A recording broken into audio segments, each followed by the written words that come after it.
दो कविताएं ही पढ़ूंगा।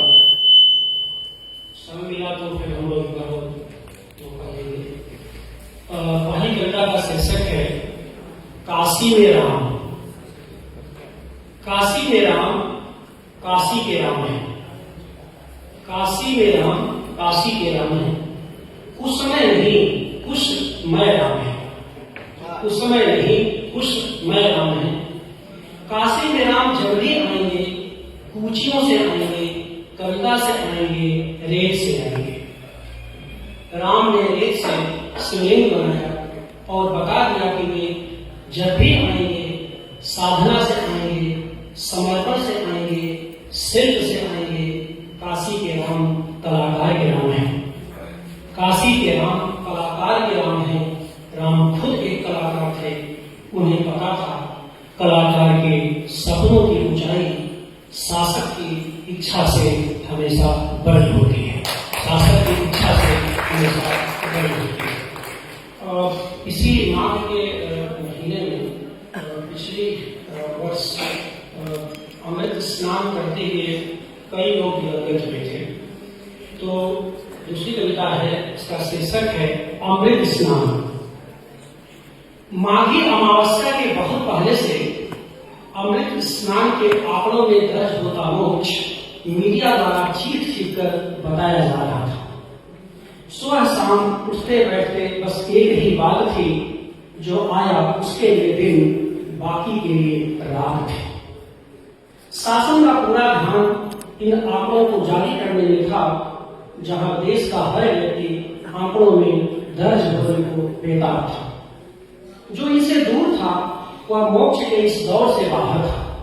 जो इनसे दूर था वह मोक्ष के इस दौर से बाहर था, जहां लगातार एक अनियंत्रित दबाव काम कर रहा था, जिसे आंकड़ों में शामिल होना था।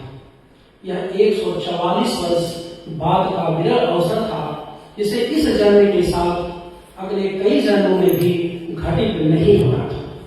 जो राशियों के दुर्लभ समागम से संगम में तैर रहा था, जहां एक निश्चित तिथि के निश्चित समय में एक निश्चित स्थान पर लोगों का आना जाना था।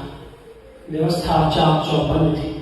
व्यवस्था चाक चौबंद थी, जहां मोक्ष के आंकड़े लगातार बताए जा रहे थे और जनता का आह्वान था कि जितनी जल्दी हो इन आंकड़ों का हिस्सा बन जाए।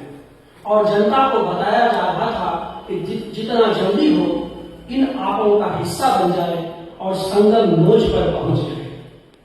आंकड़े शासन के लिए रिकॉर्ड थे, जिसमें स्वर्ग प्राप्ति का आश्वासन था, जहां संपूर्ण पापों को उस संगम में बहा देना था, जहां कभी ब्रह्मा ने पवित्र यज्ञ किया था।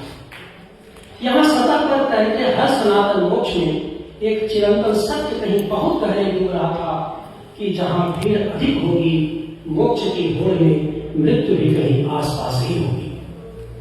मोक्ष की सामूहिकता अंततः मृत्यु का आह्वान है। भीड़ सनातन थी।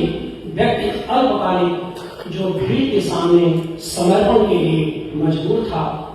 कसती हुई भीड़ में कसकते हुए कुंभ का घड़ा फट चुका था।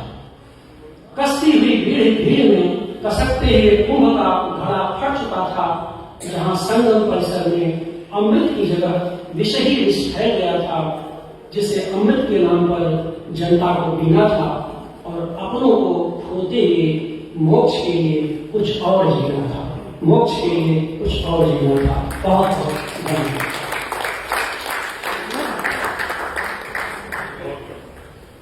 बहुत शुक्रिया सर।